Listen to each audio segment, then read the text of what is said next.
মুহূর্তে সেখানে আছেন রিপোর্টার আতিয়ার সজল। সরাসরি যাচ্ছি তার কাছে।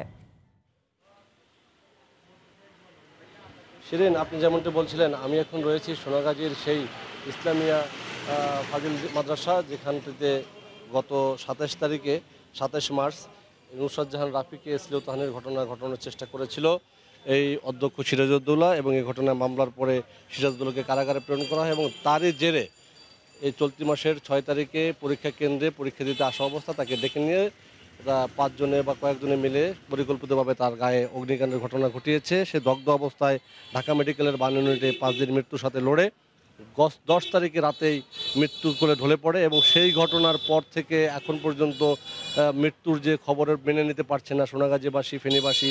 তারা একের পর এক আন্দোলন করছে, মিছিল করছে, মানববন্ধন করছে, বিক্ষোভ করছে। তার ধারাবাহিকতা আজও উত্তাল ছিল ফেনী, সোনাগাজী সহ বিভিন্ন এলাকা।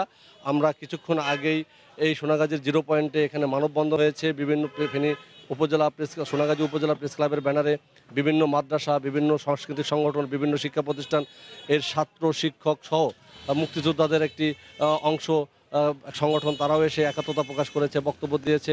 তারাও এই ঘটনার বিচার চেয়েছে। আপনাকে যদি জানিয়ে রাখি, এই মুহূর্তে ফেনী শহরের বিভিন্ন শিক্ষা প্রতিষ্ঠানে মিজান রোডের মাথায় এবং শান্তি কোম্পানি এলাকায় সেখানেও বিশাল মানববন্ধন হচ্ছে, বিক্ষোভ হচ্ছে। সেখানে ওখানকার সংসদ সদস্য ফেনী 2 আসনের নিজামুদ্দিন হাজারিও সেখানে একতা প্রকাশ করেছে, কিছু জানতে পেরেছি। আমরা এখন যে মাদ্রাসাটির সামনে রয়েছি, সেই মাদ্রাসায় আমরা যতদূর জানতে পেরেছি, পুলিশ সদর দপ্তর থেকে একজন ডিআইজির নেতৃত্বে মোহাম্মদ রুহুল আমিনের নেতৃত্বে 8 সদস্যের একটি দল আসছে। ওই দিন যে রাফির সাথে যে অগ্নিকাণ্ডের ঘটনার পর থেকে তার যে মৃত্যু পর্যন্ত পুলিশের কোনো লেগনেঞ্জে ছিল কিনা, পুলিশের কোনো ঘাটতি ছিল কিনা তাদের উদ্যোগে, তাদের সে দাপ্তরিক জিনিসপত্র বা এসব বিষয়ে অনুসন্ধান করার জন্য ঢাকা থেকে 8 সদস্যের একটি দল ফেনীতে আসছেন। আমি কিছু জানি হয়তো কাছাকাছি বা হয়তো কিছুক্ষণের পরে হয়তো এখানে আসবে। এখানে এসে তারা এই বিষয়টা খতিয়ে দেখবে। আর যদি আপনাকে জানিয়ে রাখি যে গতকালকে এই মামলার এক আসামি মোহাম্মদ শামীমকে ফেনীর চিফ জুডিশিয়াল আদালতে সর্বদিনের আদালতে ওঠানো হয়েছিল।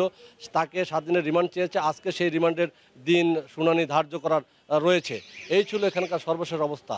শিরিন, ফেনী সোনাগাজী ইসলামিয়া ফাজিল মাদ্রাসায় ঘটনাস্থল পরিদর্শনে যাচ্ছে পুলিশের একটি তদন্ত দল। সে খবর জানাতে আমাদের সঙ্গে যোগ দিয়েছিলেন রিপোর্টার